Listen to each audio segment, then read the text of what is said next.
Oui, c'est-à-dire que nous avons une sécurité, nous avons une pratique de mission, y compris dans mon centre. Nous avons un Congolais, nous avons un Congolais, nous avons un Congolais, nous avons un diamant, nous avons un cuivre, nous avons un tout dans le Congo, nous avons un portable, mais tout le monde s'est fait là-bas pendant l'unité. Rien à voir avec la politique? Rien à voir avec la politique. Nous, la politique, c'est dans un bon sens. C'est-à-dire, je pense pouvoir dire qu'on peut servir son pays sans forcément être politicien. Politicien, c'est quelqu'un qui pense rouge et qui dit bleu. On a les Nazaboué. Les quelques rares fois on a les canapés télé. Ce qui dans le bien, c'est le mot choqué, il y a toujours en réaction. Là, nous avons posé la provoquer. Je dis bien noté. Par contre, il y a des gens au Bayaka, impunément, Kofi, comme dans les week-ends, peut-être qu'il vit Corona. Ah, mais c'est pas ça, c'est déjà, vu Corona. Déjà. Il vit Bola, il vit Boye, il vit Bola. En revanche, on a appelé ça notre communauté. Donc, il ne faut pas que nous avons Kofi, mais nous avons créé un problème. Donc, nous avons un temps à la tête. Ils ont un goût à la tête, ils ont une culture à la tête. Il y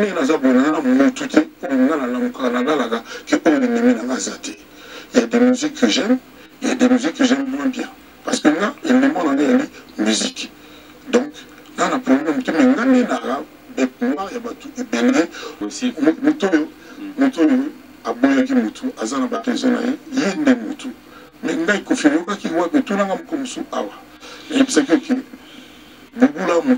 Jamais à Gotigala un mot et ma bête sur lui.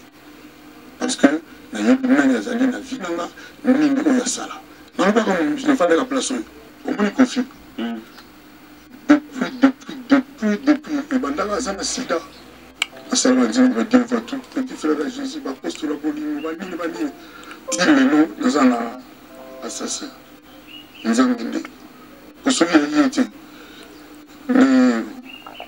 nakokama nde nakokama mputo nde bakokanga po bandima yo na eloko wana eyeware na ezawa te c'est-à-dire faut curriculum vitae c'est-à-dire CV na yo oza nani parcours na yo parce que bayebisa bango c'est le premier africain noir à tomber sur Bercy sans internet, sans TV, sans bonaboulikana ou un lobby bouche à oreille. Bonne nouvelle, la grande bonne nouvelle est qu'enfin Kofi Olomide va rejouer en France dans la plus grande salle qu'il y a aujourd'hui, qui s'appelle le You Arena, 42 000 places.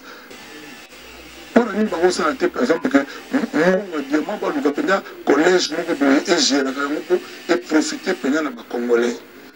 Tu vois, kaka, tu vois, il y a 200 millions, tu vois, mais il y a moyen. Et ça va un peu autrement. Il y a un qui a le coin de tête. Mais tu places un directeur de cabinet, oh oui, il est temps que nous avons un bisou poste pour la compétence, pour l'intégrité, pour la honnêteté, pour l'amour, il y a travail pour l'amour, pour le Congolais, pour le Congo. On en a assez, parce que, côté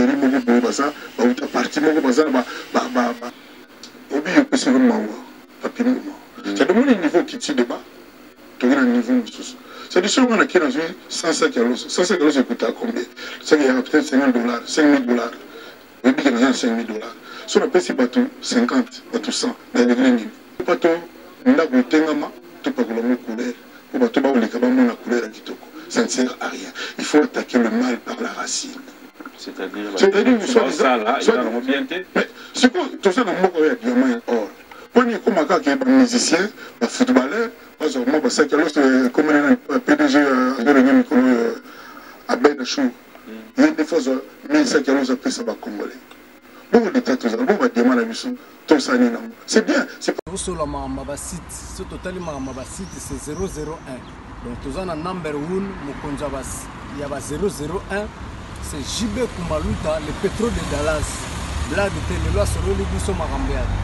Victoria Télévision, Victoria TV, et il y a mon papa Siga, il y a donc total la Victoria TV, na nenga ilusa na nenga makambo, pour tous les news à l'élo. Donc les pétroliers de Dallas, Toyoka Yoka, Baloba Loba, JB Kumaluta les pétroliers, à Elbiso Victoria TV. Donc à l'outa continue Victoria Certa, Amen. Tous ensemble quoi. Total Victoria TV, où il y a les boss, les patrons, JB Kumaluta. Il y a bien aussi d'habiller la confirmer. Nana Roboya. Donc ils sont tous abonnés massivement. Dans l'idéologie européenne, pour faire ya mboka ya par-ci par-là. Donc, number 1 na bango c'est JB Kumaluta les pétrole de Dallas. Tous ensemble. C'est d'abord la nenga ilusa. Victoria et Certa. Amen. De s'en sortir, c'est de ne pas sortir. Donc, pour nous en sortir, ne sortons pas. Restons à la maison. Quand bien même on parle de déconfinement, moi je dis prudence, tant que la bête n'est pas maîtrisée, Covid-19, il ne faut pas sortir pour le plaisir. Moi, je suis vraiment d'accord avec les mesures qui ont été prises. Je pense que c'est que comme ça qu'on peut sauver les vies. Comme je me dis, c'est vrai, je ne peux qu'appuyer aussi, vous êtes trop rare. Vous n'êtes pas trop genre sortir. Mais aujourd'hui, est-ce que cette réalité, moi, je laisse me sortir à Willy Michel. Lui, c'est le champion, l'écrivain. Il est tombé malade et il ne pouvoir rien faire. Vous savez, aux États-Unis, on a 100 000 morts. En France, on a à peu près 30 000 morts. Heureusement, chez nous, on compte peut-être 100 ou 200 morts. Donc, c'est pas rien, c'est déjà beaucoup. Donc, je pense que le mieux à faire, c'est encore d'observer ces règles. C'est désinfecter les mains, ne pas sortir, rester à la maison. La distanciation, c'est-à-dire, ils ont dit 1 mètre, mais moi, dans ma chanson, j'ai dit 2 mètres. Parce que, voilà, quoi. Donc, il faut vraiment se protéger pour protéger les autres. Si c'est pas aller trop vite à besoin, mais je mérite quand même poser cette question avant que cela m'échappe. Vous êtes parmi ceux qui honorent leurs musiciens. Cela veut dire qu'à fin du mois, il faut payer les artistes musiciens parce qu'ils bossent chez vous. Comment cela se passe maintenant? Qu'il n'y a pas de production, maintenant qu'il faut rester chez soi. Je paye quand même. Je paye quand même. À Néon, on n'a pas d'arrêt technique, il n'y a pas de chômage technique. Tout le monde est en disponibilité, le travail continue. Oui, le travail continue. Ah oui, vous êtes chef de télé, vous êtes comme... Différemment, c'est ce qu'on voulait, ça. Moi, je paye quand même, je paye quand même. Quelqu'un comme Volcan, notre chef Nibé Touba, c'est lui qui a fait avec moi les quantités et qui vient de faire le générique que je vais livrer bientôt, il s'appelle De la Rock. Il faut prendre soin de lui, mais ça reste un minimum. Parce que nous parlons de Covid-19, parlons de cette chanson Assassin. Une très belle chanson, ça, il faudra vraiment dire merci. Mais après, on se pose la question, vous êtes parmi les premiers qui ont ramené justement cette initiative de pouvoir sensibiliser la population à travers les chansons. Aujourd'hui, cette chanson Assassin, ça vous a pris combien de temps pour composer cette chanson? Apparemment, c'est du jour au lendemain. Non, je me suis réveillé un matin. Et puis, enfin, j'avais dormi la veille avec une préoccupation. C'était terrible quand on voit la télé, il n'y avait que ça. Et quelqu'un comme moi, j'ai du mal à rester indifférent. J'ai des enfants, j'ai de la famille, j'ai des amis. Je suis descendu, je suis à l'étage, je suis descendu. Et j'ai pris ma guitare, j'ai fait 3-4 phrases. Et je suis allé dans mon studio. Et la chanson est venue très rapidement. J'ai appelé un réalisateur de clip vidéo. Et puis on a fait le clip chez moi. Tout est fait chez moi. Okay. Et 2 jours après, je crois que c'était chez Angelo Central qui a mis ça sur YouTube. Et tout est allé rapidement. Aussi vite que moi j'avais composé, aussi vite les gens ont aimé. On a été à 1 million de vues, je crois, en 1 semaine. Là on est à 2 millions, mais ça va. Maintenant on va passer à autre chose. Parce que après le confinement, mes managers m'ont appelé. On va devoir passer, on va accélérer quoi, maintenant. Parce qu'il y a les grands projets qui sont devant nous. On va accélérer. On peut parler lingala aussi? Swahili, Kikongo, Kidogo, Pole. Chiluba? Je profite pour saluer mes amis du Katanga, Joseph Berthier, Kaya Moucha qui est en Afrique du Sud, Elie Selemani, je vais oublier, j'aurai des problèmes. Jack Kamonvama, je salue Guy Bouchéry, je salue Kolo Mabile, lui-même il se reconnaît. Okay. Donc je les salue tous avec cœur, les filles et les garçons de Katanga. C'est une province où on m'accueille toujours très chaleureusement. Donc je salue vraiment tout le monde là-bas. Parce que nous avons un moyen bien Kolandango, il y a bien un thème lelo na plateau oyo Kofi se retrouve ye moko pe na makambo alobi na nzembo wana. Oui, c'est-à-dire que nous avons nzambe ya sipelite na babizaleli na biso na bapratique na biso, y compris ngambo naza mosantu te, mais essayaka koéliminer le plus possible bamabe bamasumu. Mais plus grave arrive tolobano, c'est-à-dire naza nzembo nazaki na clip nango lobi tokendaki na kote ya bandundu, paysage moko incroyable. Nzembo wana komamo elelo, c'est-à-dire nazongi mpena congolais, natali nga moko congolais, natali biso bacongolais, ndenge tozalaka na badiamant, ndenge tozalaka na bacuivre, baor, biloko tout tozalaka na Congo, babiloko basalaka baportable bazwaka awa, mais bato bakosepela bapena mingi te, bato bakokaka mpona corona te, c'est-à-dire mpona nga na tieli vision moko euti na makambo ya corona ti eke na ndenge tozovivre lelo ndenge nini, c'est-à-dire mboka mobimba banda na obanga ntina kalemi bato baolinga kaka moto basengo baza te. Donc esala nzembo wana vraiment eza mpenza lokwa affaire d'état te, mais eza un peu c'est quand même une chanson d'état en fait. Bato bayokango na mikolo ya clip nango eza fantastique. Rien à voir avec la politique? Rien à voir avec la politique. Nous avons la politicien qui est dans le bon sens, puis dans la mauvais boca. C'est-à-dire, je pense pouvoir dire qu'on peut servir son pays sans forcément être politicien. Politicien, c'est quelqu'un qui pense rouge et qui dit bleu. Donc ce sont des gens qui ont toujours des astuces, des micmacs, des techniques. Ils ne disent pas les choses clairement. Ils ont toujours une idée derrière la tête. Et moi, je pense qu'il y a moyen de servir son pays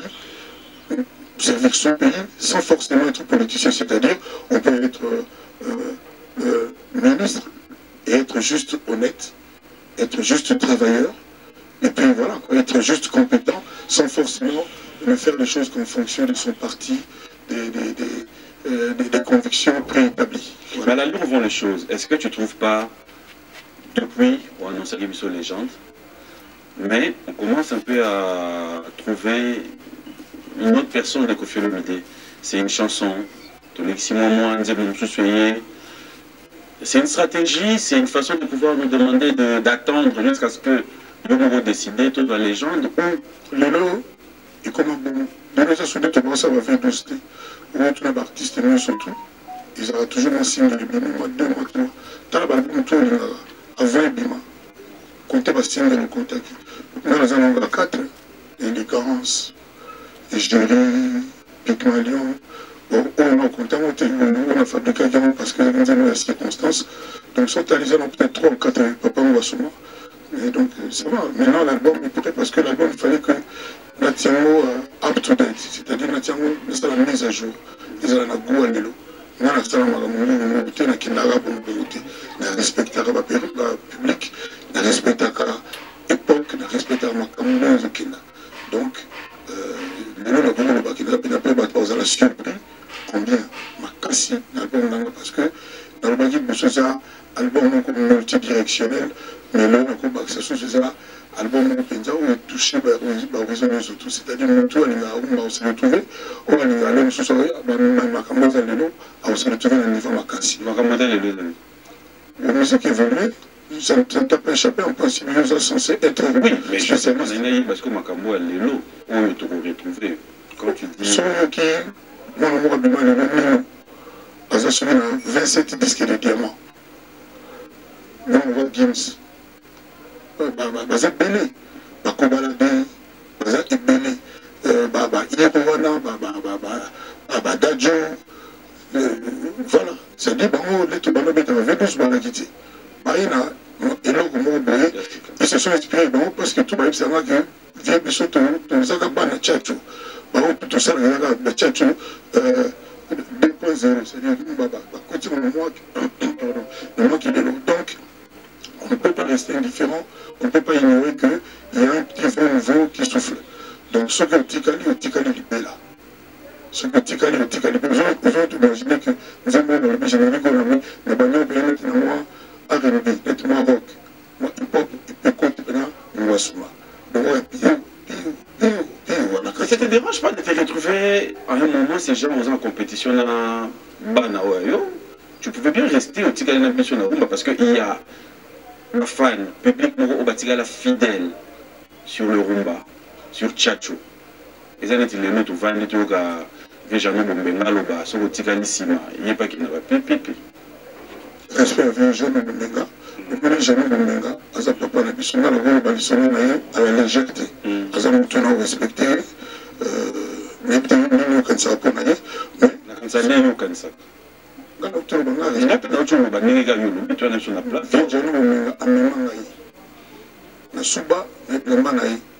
Ce n'est pas une formule, c'est vraiment vrai. Papa pour donc respect par les années. Ils ont pour la compétition. Ils ont pour la temps et au tempora, au Maurice. À chaque époque, c'est notre. Donc, ce qu'on a dit qu'on s'adapte, nous, il fallait pour le banana, non? Vous avez un téléphone, vous avez un WhatsApp, vous avez un Instagram, vous avez peut-être besoin de TV. Au côté des réseaux sociaux, il n'y a pas longtemps. Facebook, vous avez une montée. C'est qu'on a dit que sinon, on a bien au Tikali.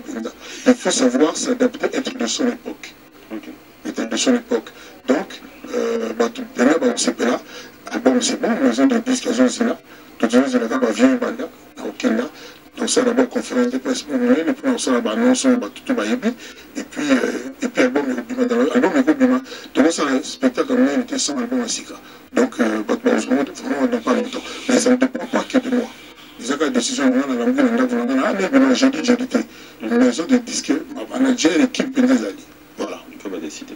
Confirme le dans Assassin, c'est comme je l'ai dit, tu as qui confirme à Bimissi, à faire comprendre des missions, comment nous avons ces qualités et que nous devons subir la réalité. Est-ce que, tant que composé on peut dire aujourd'hui que Kofi Olomide est prête à pouvoir comprendre enfin en réalité la vie, que la vie ne vaut rien, et que maintenant dans tout son entourage, et que là où il est devant nous sur ce plateau, il est mobopé à la prête ou à arranger quelque part où il est mort que tout homme est faillible à la faiblesse. C'est-à-dire en fait pour nous, on dit que les petits collaborateurs dans ce cas, voilà. Normalement, il y a une mission. T'es bien. Voilà. Donc, la question est intéressante. Tu as peine à faire en sorte que. La question est intéressante. Mais tu as mon album. C'est pénité. Voilà, c'est pénité. Ok. Merci. La prochaine beaucoup de questions. Il est globalisé que nous avons bien qu'à une émission. Il est globalisé qu'il y a 2 jours, nous avons Zoba. Nous avons sans conscience. C'est-à-dire, nous avons aidé au salon de Bongo. D'après les causes, il y a une disposition, il était disponible. Donc, nous allons nous abouiller. Les quelques rares fois on a dit qu'on n'a pas télé. Ce qui n'a le bien, c'est que choqué, il y a toujours en réaction. Là, nous avons posé la provoquer. J'ai dit bien non. Par contre, il y a des gens au Bayaka, impunément, Kofi, comme dans les week-ends, peut-être qu'il vit Corona. Ah, mais c'est pas ça, déjà, vit Corona. Déjà. Il vit Bola, il vit Boye, il vit Bola. En revanche, on a appelé ça notre communauté. Donc, il ne faut pas que le conflit, nous a créé un problème. De quelques fois, n'a réagi ça. Mais je ne réagis même plus du tout. À tel point que j'en suis arrivé à suspendre même à mes merveilles, porte-parole là, les quelques fois, à oser pour ça la démission pour répondre à la Babylone. Donc, tu vas y aller. Donc, nous avons les temps à la tête, ils ont goût à la tête, ils ont culture à la tête. tini na za bona na mutu te on na la mukana la que on est mis dans azati. Il y a des musiques que j'aime, il y a des musiques que j'aime moins bien parce que là il me demande en musique. Donc là on a problème que ngani na et moi, il y a tout ébélé pour des raisons différentes. Je vais me moi, vous pas là. C'est une musique, on ne met pas là. Il faut que cousin là, il faut que famille là, vous avez mis ça, il y a une salle où tu as quelques parties. Par contre, si on a à côté de l'orchestre, on est à normal. Le problème, on est de ça, il y a d'autres frères qui ne sont pas musiciens. Si tu permets, je peux te donner un citer des frères qui ne sont pas musiciens. Il y a, par exemple, aujourd'hui, les gens qui voudraient bien te revoir avec tes frères Bouboul, le procureur Jean Moukenge, Gégé Foula Mambo. Ce ne sont pas des musiciens. C'est à bras ouvert. On a le bac qui n'a pas eu Pourquoi ça démarche s'il vous plaît. Aussi. Aboyaki mutu azana batezo na ye nde mutu mais ngai kofino kaki wa betuna ngam komsu awa et c'est que bubula mutu jamais agotikala ko yokanga ngaba un mot ya mabep sur ye parce que na ye nani azali na vinanga nini ko ya sala na ba ko je fais la place jamais alors je dis le lot mutu ko ko ba ne te ko confier le bikima jamais de la vie donc à tout moment moi je suis prêt. Comme ça, on a l'hôpital HJ, la première rue. On était sur la grande salle. On a dit non, tu n'as pas à comment on continue. La Bible, c'est pour te dire. En fait, moi, dans un assassin. Et c'est une initiative. Ça des campagnes. Mais une question juste de curiosité, c'est vraiment sans polémique. Tout ça, on terme dans la sensibilisation à on se retrouve les noms dans un musicien, voire même au bazar absent à Congo. Et dit, on les retrouve dans la chanson. Une chanson de sensibilisation aussi. On a retrouvé la touche à Maïka Mounan, où tu retrouvais la touche il y a un grand one. Qu'est-ce qui fait qu'on ne retrouve pas Kofi dans ça? Est-ce que c'est parce que fallait bafouta caché, sachant que c'est une chanson de sensibilisation qui n'a rien à voir? Est-ce que pourquoi les Arabes, vous savez tout le monde en franc-congolais, dans de pareilles circonstances, aux Alarkakate? Pourquoi? La question est ici, on a répondu. Quand on a la même raison, on a répété le franc congolais.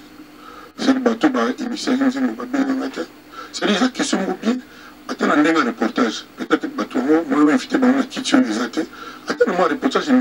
Oya. Ok, au 5 mois, on a 5 minutes, mais les confiés de bien qui moi je l'ai dit à la télé, tout le monde va bien là pour le banana, il y a la place, mais on a Azdaté. Mais il y a des franco-congolais. Donc, on a raison, on va éviter à Robin. Donc, peut-être que vous allez payer, même si on va dire déjà chanson à 700, on va dire que c'est pénal, que on va dire comment on double emploi. C'est ça, mais il y a évité. Tout le monde va dire que la vanille qui tourne, on va penser à monter.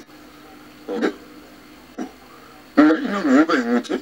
On va y quand même. On va dans la trace, même si on a la trace, on va en perdre moins de gars. Nous avons quand même l'information que les musiciens. Oui, nous sommes au courant que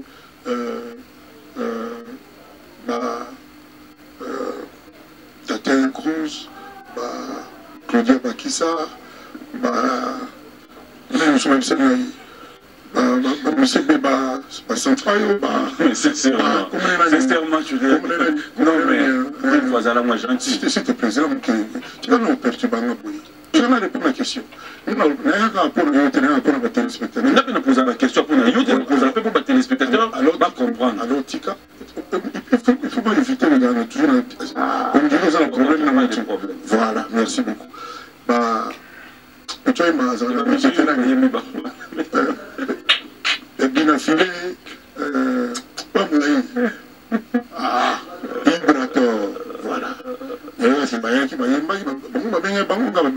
C'est tout.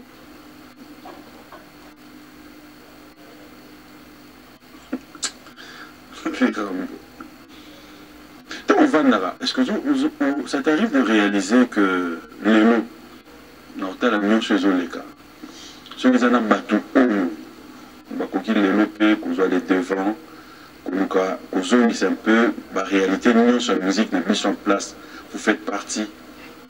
Parce que je citerai, il y a Josta Nyokalomo par exemple, il y a You, il y a le vieux Verkis qui est encore là, il y a Papa Jarno Omega, comme vous l'avez dit. Parce qu'on est tita moulino au Tali. Batio Monica Batatiana, Banane. On a roba qui c'est là, Michel. Mais le Tala qui a monté, est-ce qu'on est Yoyebi qui est Bango, Anna Wayembi? Même ce bateau, on a Bango. Yo Tala qui a monté, on a bien tout à bien qui est. Ah ouais, c'est quoi? Est-ce qu'on est Yoyebi? Kasi na solo la pena batu. Ah, kasi solo que na solo na batu. Je te dis na solo la pena batu. Batna kutanga de A à Z. Le bateau yo solo na bon ba yebiso de toujours yemba. Vous allez solo ko ko mena ngai. Nze de mo salami. Batu yembi net banane batani bandama. Batu na be batani pe ko mo sote. Batani nga quelques noms. Net awana ba combattre na bouger de vivre. Ah, net vivre batani nga pe. Mais quand montant on a bandé question on a émission que les gens même chose dans un poteau na cité non tu vas quoi ba fali ba redi wana ba yebisa yino teke bango pe ba yembi na nzemo ah tu as dimanche nzamba au CP la tête nzamba la dimanche c'est triste nzamba la dimanche appelle ma non mardi pe non mais si vous yo peut-être kuti que dimanche on appelle ma grand père tricot il va jouer la légèreté. On me confie. Depuis, et Bandara Zana Sida. Assalama va dire tout petit frère de Jésus, va poster la boline, va dire, dis-le nous, nous en assassin. Nous en guidé. Pour ceux qui y étaient, na kokama, on peut donner ma kokama. On a une nouvelle monnaie dans le pays, c'est sur la question. Tu peux passer par le salon à l'agua. Je crois que ça vous avez plus d'intérêt dans le monde. On va y arriver. Vous aussi, tu as dit une nouvelle des arts. Tu sais évoluer. Avec toi, on ne sait jamais. Avec toi non plus, on ne sait jamais. Parce qu'on pour une nouvelle loi. C'est pour une nouvelle loi, on a été parce que vous avez un homme d'affaires privé. On est deux années inévitables, on a téléphone, même si vous on a atteint 8 ans. La bête, on a atteint Sada Steven. Voilà, quand on continue studio Sili, la magie a yébi que yo studio to bengié to. Pourquoi dans la magie t'es magie elle a raté? T'es fort quand même t'es foutaga. Na musala. Tu veux fort à Joven pour à financer. Autour de la question. Aussi ici. Autour question dans les alaki nani. Autour de la nani. Question de quoi qui est dans mon musindo t'es to yeba. Si na je répondre depuis la répondre Joven a est-ce que Joven a yagi ndeni na 2 jours. Mais autour de la beta kimbonda na beta qui sentait na c'est autour de que nzema la ndeni. Résumé sur le gito kota na badete to kota. Banzela Rokanga Joven Azara Awate fois ça la transfert yagi na ndenge nini ke ndenge nini. Au moins il y a transfert et quand on maté le roi des transferts. On fait ma réception quoi. Alors on va passer à la bonne nouvelle. On va passer à la bonne nouvelle parce qu'aujourd'hui c'était déjà annoncé qu'il y avait une très bonne nouvelle. Alors cette nouvelle, nous est l'amour de comprendre qu'il y a une bonne nouvelle. Je vais dire ça à Steven voilà. Pour nous que nous sommes en confinement, il y a une occasion de travailler en ligne. Parce que avec Covid-19, le spectacle, on va confirmer, mais peut-être en juin, peut-être en septembre. C'est comme ça que Bissot, M. Bissot qui enfin, pour bandi mayona, Imogona, Iouarena, Izawati. C'est-à-dire qu'il faut curriculum vitae, c'est-à-dire CV aux années parcours nayo. Argument où Batuya, Iouarena, Bayondima, après Bissot date, on a confirmé, c'est pour ça que je suis ici. Parce que c'est le premier Africain noir à tomber sur Bercy, sans Internet, sans TV, sans Bonabouna, ou un lobby, bouche à oreille. C'est-à-dire perpétuer Koudia, Sandra Kazadi, Angelou Central, Chantal, Charles Tabou, Yves Dembela, Yves Zogo Junior, Konsieka, Papi Mboma, Nati Lokole, Kanabo, Boronetona. Mais il y a sûr que Boropé et Gotona. Donc, je le dis ici, je préfère le dire en français parce que j'ai des amis au Mali. Ils sont partout. Ils sont partout dans tous les pays. Ça, c'est la bonne nouvelle. Ah, mais après, il y a une sous-question pour cette bonne nouvelle. Donc, la bonne nouvelle, la grande bonne nouvelle est qu'enfin, Kofi Olomide va rejouer en France dans la plus grande salle qu'il y a aujourd'hui, qui s'appelle le You Arena, 42 000 places, le samedi 13 février 2021. Pourquoi nous avons choisi 2021? Parce qu'on ne voulait pas prendre de risques avec la pandémie. Et donc, il y avait une date avant. On n'avait même pas encore avoué. On n'avait même pas encore annoncé, puis il y a eu ce problème de pandémie. Donc, le samedi 13, je demande à tous mes amis, ceux qui ont souffert pour moi, parce que vous savez, justement, pendant 10 ans, j'étais privé de mon travail en Occident. J'allais partout en Afrique, mais en Occident, je ne pouvais pas aller. Donc, c'est mon comeback, c'était mon premier concert. Je ne sais pas s'il y en aura encore beaucoup d'autres, des comme ça. Je veux dire, les concerts géants, les concerts normaux, dimension normale, oui. Mais les comme ça, je ne sais pas si je ferai encore, parce que j'ai beaucoup d'autres idées en tête. Donc, je demande à tous mes amis, à tous les mélomanes, que j'ai besoin d'une démonstration d'amour ce samedi 13 février. Moi-même, je suis né le 13. Mon fils aussi, un 13 del Piero. Ça, mais ça, tac, tac, entre parenthèses. Donc, pour moi, c'est une date qui est bien. Je remercie l'équipe qui est en France. C'est la veille de la fête de Saint-Valentin. Exactement. Ça veut dire que le gens... C'est-à-dire, la Saint-Valentin, on va célébrer ça là, parce qu'à minuit, c'est la Saint-Valentin. Okay. Donc, et je demande aujourd'hui à tous les Congolais de me soutenir. Je demande à tous les Africains de me soutenir. Je demande à tous mes collègues musiciens du Congo, tous, de comprendre que c'est l'intérêt aussi de la suprématie de la musique congolaise. Enfin, je pense, avec ce spectacle-là, on pourra dire que la musique congolaise est de nouveau de retour. Aujourd'hui, je pense que nos frères du Nigeria, de la Côte d'Ivoire, vont commencer un peu à réfléchir parce qu'on est là. Je demande à mes frères qu'on plaît de combattants. De ne pas trouver des raisons. Non. Aujourd'hui, il n'y a plus de raisons. Je voulais en arriver là justement. Aujourd'hui, notre combat à tous est ailleurs. Les arguments qu'ils avaient avancés ne tiennent plus. Ne tiennent plus du tout. Il n'y a pas de raison parce que la musique doit exister. On ne peut pas tuer la musique, sacrifier la musique pour ces raisons que personne ne maîtrise vraiment. Donc, on se retrouvera le samedi 13 février au You Arena à Nanterre. Ça se trouve à Nanterre. Donc, je demande à tout le monde, à tous mes amis du Congo, du Kenya, de partout. Il y a que 42 000 billets. Si chaque pays africain, il y a 2 000 personnes, on va remplir, les gens vont rester dehors. Et je vais aller à Paris pour une conférence de dimension un peu internationale pour annoncer officiellement et puis pour présenter l'affiche officielle du concert et annoncer l'ouverture de la billetterie. Je pense que les billets vont commencer à être vendus entre le 15 et le 20 juin. Et j'aimerais vraiment, pour l'amour de la musique, j'aimerais vraiment que en moins de mois, il n'y ait plus de billets. Ça, je demande à tous les miens, de partout, aux États-Unis, Niger, Cuba, je vais oublier les noms, qu'en moins de mois, il n'y ait plus de billets, qu'on ait épuisé ces 42 000 places pour que ce concert-là soit une page d'histoire, de l'histoire de la musique congolaise.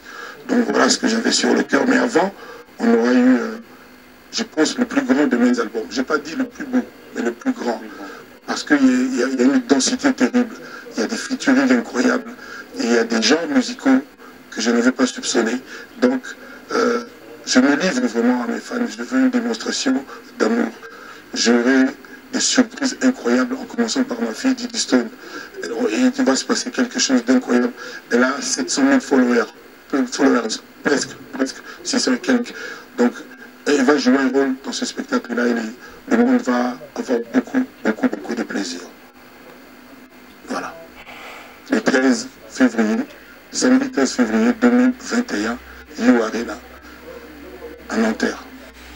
Oui, c'est exceptionnel. Ah non, parce que c'était la bonne nouvelle. Ah, c'était la bonne nouvelle. Parce que si on va rester dans 2 minutes, on va le savoir là-bas. Je ne vais pas mon mais quand même. Personnellement, je dirais félicitations. Non, non, attends que le billet va être épuisé. Ah bon? Oui. Mais là où je voulais quand même que te bête à moi, c'était parce que en réalité, la communauté n'a mission au dans la poteau. Et dans la temps, monsieur aussi là, au moins il va répliquer. Il y a un concert à son bisoté. Bref, c'est ce que j'allais maintenant poser comme question. Là, la soirée, la paix déjà dans Bango, la paix sur Bango, respect, tout le truc qui n'a pas pu dans Bango, c'était moi qui fais le milieu. Donc, solo là, au moins, il ne faut pas faire croire que tout qui va combattre va réfléchir à la tête. Il ne faut pas combattre les intelligents. La solo là, il y a Eric Moulalou, la solo là, voilà. La solo là, tout cela rencontre moi dans la vidéo, je les respecte. Mais les lots, va comprendre. Et nous va comprendre que la musique n'est pour rien.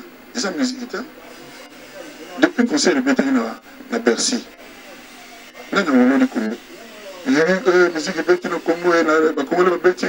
Non, mais tout à l'heure. Tu vas s'épéler là. Voilà. Et puis, tu vas dire que la volonté n'a pas mot.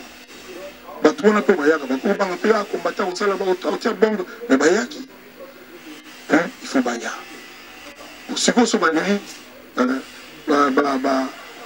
musique est bête qui vous avez vu on peut se raisonner toujours dans la mort de lobby de critiquer tout mais là on a commis tout là il faut surtout passer l'étape pour se dire comment on peut s'avancer pour s'en sortir pour la ligne on commence à la bas l'usine est transformée en matière première même si on a un bon à la bisoter quand on vient sur un qui on a mis au salon on a mis au salon par exemple que moi on va le collège et gérer et profiter pendant la congolais et tu vois kaka tu vois aller qui 200 millions tu vois kaka bon il y a moyen et ça un peu autrement il y a un qui le coin de tête mettre place on a un directeur de cabinet bâtir mai oh oui la sens même au moins il ne faut pas que un bon ambition bâtir en fait la ligne n'a pas eu pénalement politique non tu vois le awa que vous a apolitique non tu vois le awa il y a moyen de servir Mboka sans être politicien c'est-à-dire quand on a compétence il y a tout quand on a amour Mboka c'est ce que je t'explique c'est-à-dire il y a gouverneur, il y a maire de la ville.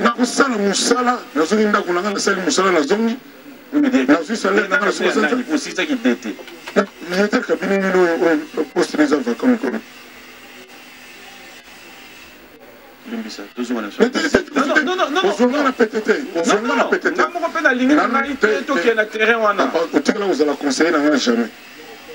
Attends, mon collègue, mais ça arrive, n'a pas encore pas moi,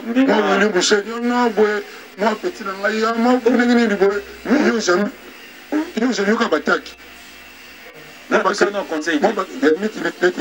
conseil au BT, ici pas. Donc, il y a eu, comme il n'y pas avant, matin, pour dire que maintenant, nous sommes. C'est là pendant monsieur banda chalet pendant kota et au moment matin nous non mata mais et mon appel oya tout bien les crapauds et un conseil aussi c'est bon oui on est pas dans celui-ci je me dois le bon comme le bateau c'est un bandeau je me le balance tout ça on a monté dans le d'après yo c'est bon ah boya pour l'public c'est dit qu'on a réussi pas pour la salle on a pour la maintenant bila dans sur le moment oui, il y a un conseil. Ah, oui, conseil dans l'aile. Ah, conseil, on a la paix, on a un conseil. Non, mais ce qui est vrai, après, dans les ligue, on était au terrain politique. Dans la politique, en tout cas, à tout le monde, comment c'est la poste. Ah, s'il te plaît. C'est-à-dire, tout le monde va comprendre et l'eau venir nous en a ciment. Là, nous aurons un second degré de Balobaka. Mais il y a le banni par la Namba. Il est temps que nous avons un poste pour la compétence, pour l'intégrité, pour la honnêteté, pour l'amour, il y a travail pour l'amour, pour la Congolais, pour la Congo. On en a assez, parce que,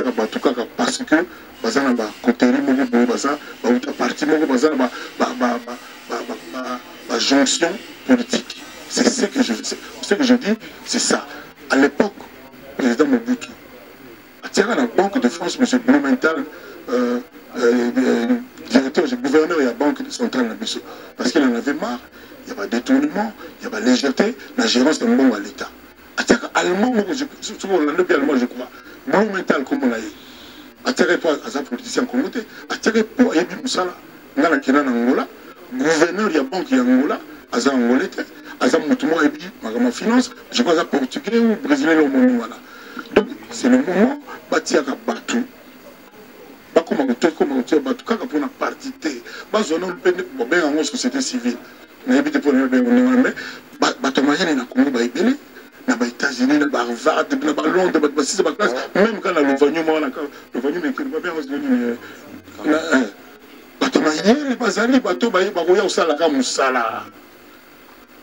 Il y a des gens qui ont ça poste plus bas le bango, mais là, bango et l'homme était na kati. Parce que bon avantage, parce que maintenant on peut pas qu'il y en a marre. Pendant que Congolais normal a ça pour souffrir. Et c'est normalité. État de droit, c'est que tout le monde a tribunal. État de droit, parce que Congolais tout faut profiter de ceux qui ont moins Congo, ils sont riches. Congo, ils sont beaucoup riches, mais toujours ça là.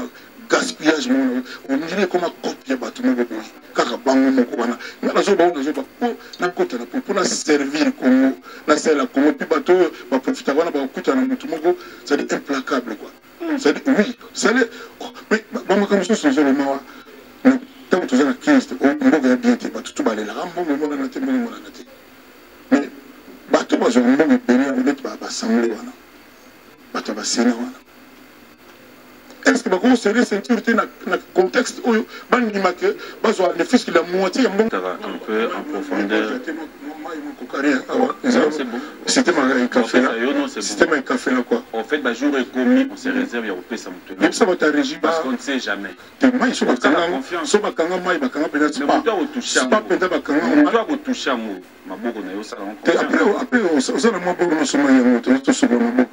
voilà. Ça va. Boye les mailles. Vous savez comment marque maille va dans le maille. T'es marqué pour nous marquer. C'est pas. Nous pas. Nous continuons mission à Gemelanda. Dans le lobby, c'est quoi il y a un camion sur le lobby awa. Ce lobby c'est pas une monanité. Je sais plus ce qu'on a. Côté nous. Tu parles pas mal, tu vois des mauvaises blagues. Voilà qu'on a avoué, on a blague à bien fait. Tu vois la tiki. Alors, on a posé une question. J'aime bien ce aux bas de tout cœur, mais aussi, moi, observation.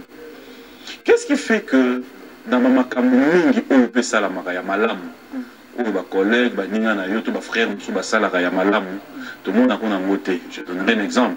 Il y a des gens où ils ont la fondation, il y a des gens où les autres ont un problème, ils vont aussi à l'encontre de la population où le peuple est démuni, moi moi boy.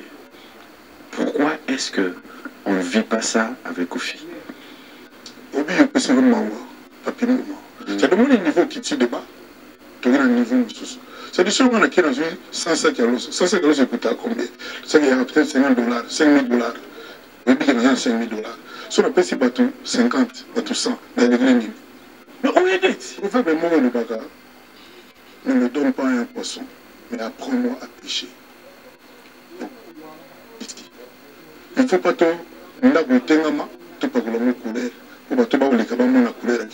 Ça ne sert à rien. Il faut attaquer le mal par la racine. C'est-à-dire, mais c'est quoi tout ça dans le monde il y a diamant or. Quand il y a des musiciens, des footballeurs, moi, c'est comme un PDG à Bédachou. Il y a des fois 1500 kilos après ça va Congolais. Bon, l'État, tout ça, bon, va demander à mission, tout ça, c'est bien, c'est pas mauvais. Mais si on a nini, pour la nini là-bas, on a Mozambique, ils ont déjà prévu que Mongoya, il y a diamant, il y a un Nemo, ils ont construit par exemple 5 universités mondiales. Nini, Bango, ils sont capables de au Salango, bateau nous sommes capables au Salango. C'est ça mon problème. Parce que si toujours le bagage bloqué, toujours ça que bateau est basé sur devoir. Bateau basé sur devoir. Bateau basé sur enfin, mon ami. C'est pas bien. Merci beaucoup, papi. Donc, bateau basé sur au balia un mot qui va salir là-bas congolais, va foutre bango, puis va salaire mon foyer comme salaire voilà. Il y a des gens dans la tête de la Sénat. Donc en fait, si je comprends, tu ne le fais pas parce que. Non, c'est pas que je ne le fais pas. Dans ça, là, on m'a déjà arrêté. Dans ça, la personne qui a sur le TV. Non. Non. On m'a dit, va confier à Kabate, confier à Moutakaba, le Konanga, le monsieur Congo Azati. Et on va se connaître ça, on a terminé. On a servi à Monsieur Bakado, on a fait ça. C'est-à-dire, au monde. Mon Bill Gates, Bill Gates. Parce que Bill Gates a payé sur 2 millions, on lui a payé sur 20 millions. Mais 2 millions, c'est ça le problème de Bill Gates. C'est aussi, nous avons genre de papier, le PC Batubaba, parce qu'il y a des sous, il y a une TV dans le bas. Non, les nous sommes pas, nous sommes pas, nous sommes pas, ça t'a pas échappé que toujours une fondation de frères de terre, on a vu des bananes. Mais parce que nous tous comme appelé le mot sérieux. Mais évidemment, il ne faut pas tout ça là-bas folklore, tout ça là-bas, c'est-à-dire tout enfoncer les portes ouvertes. Non, il faut tout ça sérieux. C'est-à-dire, il faut que les Congolais va sentir qu'ils vont être pris en charge. Parce que le lot, tant on a mis des voitures, embouteillage, les amis, on dirait que qui parle Congolais. On dirait l'eau exacte, on dirait mouton le bambou, nous sommes terminés la personne va tellement aux gens d'infraction, on dirait que le battu. C'est bien que l'eau, on va bandar, on va tomber dans le chemin, on va recommander le moment où on va. Si le pays qui va continuer à s'habiller, maintenant on va culte, par exemple. Le loi va culte, on va utiliser pour le moment corona. Tout ça, tout conflit. Nous avons pas besoin. Nous avons un petit peu de Samuel. Et puis, et on s'en a mis davantage, quand on connaît qu'il n'y a pas pasteur, vous avez la tête. Parce que plus on a un blog, plus on fait sa tentation. Je suis sérieux. Mais par exemple, c'est-à-dire, il faut que l'autorité a dans la première autorité.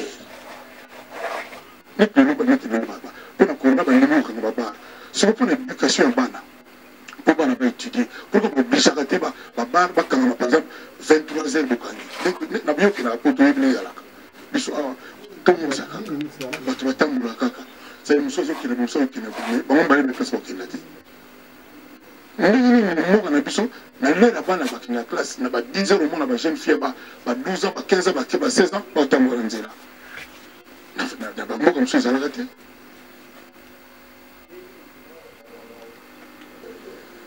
L'État a aussi plus photo, par exemple, que non, moi, si par exemple, sur la faut appeler le fond de l'époque, moi, c'est lui.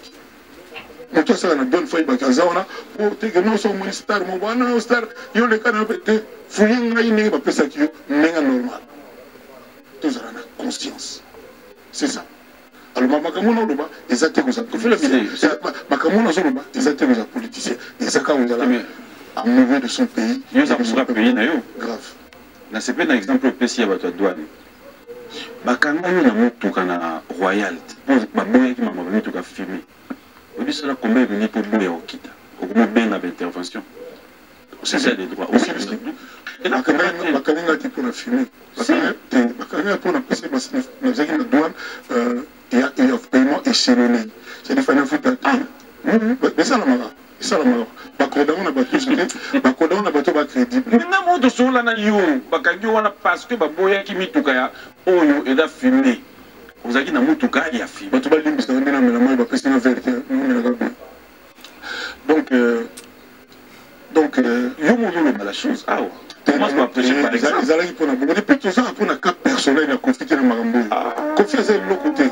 Moni lobby que monsieur na yeba lo batike au poids star le cas. Na lobby ils allaient quitter pour la fumer. Ils allaient quitter pour na échelonnement, c'est l'idée que les gars qui appellent le footing. C'est tout. Et c'est le nom. C'est tout. Il y a une de monsieur Zate. Exact. Je sais peut-être que au Memango lobby il y a problème avec la famille, ou quoi que ce soit, mais après, moi je pense que dans la moi côté européen utile pour na boka na biso parce que vous avez il y a ma famille la communauté les artistes musiciens aujourd'hui vous êtes là pour toute une nation tout un peuple c'est un point de vue que j'aimerais avoir de ton côté et Yonde me trouve apprécié aujourd'hui nous sommes tous en train d'apprendre de voir comment est-ce que ça s'est dit famille papa ou madame maman il y a même des gens qui vont plus loin pour dire que papa et que le gouvernement et son bango pour que tu aies un monument musée par où on peut reconnaître les reconnaître Molokai. J'aimerais quand même avoir votre point de vue, mais aussi pareil pour nous parler. Alors qu'est-ce que c'est un point de vue naïo? Est-ce que tu restes de même à Vinde Batutsube Baoloba Nakwana Bateka Mote Bateka par exemple Mboka pour que Etikala ici comme Robat les caca de temps en temps pour avoir genre musée quoi. C'est Papa Wemba à travers cette maison, c'est Papa Wemba qu'on voit. Un point de vue. Bon, la moule m'a dit Arena, le bas. Na idée na ngona za nango. Na bosala moi 20 minutes pour na rendre hommage na Papa Wemba. Na bosala ngolo bango. Na solola ni mona janana. Si j'ai un ami na musique à Congo, ils a janana. Na fait que c'était là qui na bona ba master tout solo là, tout ça ba kati. Papa na games na daju. Donc tout solo mais na bolo bango tout solo na moi bien. Donc nous on fait penser na spectacle wana na bozala pena na temps mo boye. Na rendre hommage na Papa Wemba na façon wa monene. Je me dis tout le monde dit ngate na mo na kanisa ki mo déjà dans le bien molelo. Madame Papa Wemba, il faut en avoir droit. Il faut en avoir droit. Il faut appeler l'autorité dans le dernier moment. C'est-à-dire, ceux qui n'ont pas de à réfléchir, moi je pense que le musée à Congo, on va combien. Donc, tu as dit dernièrement, pendant ça, la live, on va éviter la triomphale. À côté, parler du peuple, moi, je vais battre sur la musique. Vide. Donc, vide, c'est les bons, on va travailler, on va soigner. C'est des choses, c'est la musique. C'est quoi, au moins une musique pour le Papa Wemba. Ils n'ont pas besoin de bandara viva dans Molokai. Pour Manga. Molokai, on dit comment ça la peine, tout le monde a un petit ban à Papa Wemba dans l'État. Pour Manga, le Pangouana. On a un indépendant pour Manga. Viva de Molokai. On a des idées personnelles, on a des idées on a déconner, mais on a des convictions. On a des indépendants, mais pas tous les surtout les bango, les vieux Jossar, les vieux qui Papa Wemba c'est d'abord Molokai. Pour Manga, on a l'État rose à Sali pendant donc immeuble Papa Wemba, et bien on a des honorés bien. L'État tous en a mon niveau. Taragandi tu kendara, taragandi tu babateta, mais habité sur Zoroba, ceux qui sont dans l'émission, puis ceux qui sont à la suite. Mais pour la maman Amazon, ceux qui ont idée que Assalangi le Burna, moi je pense qu'elle a de très bonnes raisons. Et ça le Kolang. Tant on a l'objet que ma picolanda, vous m'avez à la Montfleury, n'a même à Paris 16e. C'est-à-dire que si on a l'objet, il y a 1 500 000 $. Non, tout le monde. Non, si on a d'autres bannières, car il y a un moment où la même chose n'a Paris pour la banane. Pour la même parce que c'est la France. La beauté dans la vie, il y a des bannes sur la beauté en France, c'est la France. Vous êtes congolais? Il y a un chanteur unique. Franco-congolais. D'accord, tout le monde. Tout le monde. Non, je vais rappeler que monsieur moi c'est une ambassade dans mon Bengaki. Il y a un Mukando sur la Suisse. Ça là, vous n'avez pas. Tout sur Mukanda, la démarche c'est militaire. Ça la démarche de Mukanda, c'est un Congolais. Au bébé le poisson. Et puis, papa, on va continuer dans le normal. Vous êtes préventif. Vous êtes l'attaque. Madame Mambo, t'es pas ami. Merci beaucoup. Papa, on va continuer. Vous avez comment dire 4. Bref. Le président Longolais dans 2 jours. Je crois pas. Hein? Le solo n'a pas bon. Ayebi, on a tu es mini, on a bayebi. ngala ba master Vous avez intérêt de faire au moins c'est madame Tozoro le besoin qui peut dans le babo. te ngala pona nga ba yoka mama Amazon pona nga ba yoka mama Amazon yende mutu ali papa we ba bonga ni na ye omoni biso de notre sur internet qui nous a rajouté te mutu to akana rele mutu to akana savant c'est de bonne guerre mais quand même na moment moko exemple lobby Fanebi écouter la pour nga ba yoka la mama Amazon. Je ne crois pas que ce soit Teki Munda Gouana à ce moment où on a tombé. Je pense que ce soit celui qui est bien les élèves à ce moment-là, on ne sait jamais. Donc, Bayokai, pour le Bayokai, pour le finalement, Voilà, j'avais promis à nos téléspectateurs de vous donner juste un extrait d'Axe. Je sais que nous courons derrière le temps. On va juste marquer une pause, on va regarder les savoir-faire de Koffi Olomide. Cette chanson, je la dédie à Kadis Bouyi, Irène Moun. Presque à la fin, je vais devoir vous donner le as an American fan, as an États-Unis, I have a friend, a very good friend, a brother, Credo Amuzovic. Credo Amuzovic, where you will say hi to you, stay blessed with the health and protect yourself to protect your family. I'm very happy with you. Donc, Credo Amuzovic, je salue aussi Kolo Mabele. Sur la Mambaba-Site, ce total Mambaba-Site, c'est 001. Donc, tu as un number 1, il y a 001, c'est JB Kumaluta, le pétrole de Dallas. Blague de Téléloa sur le Bisso Marambiad.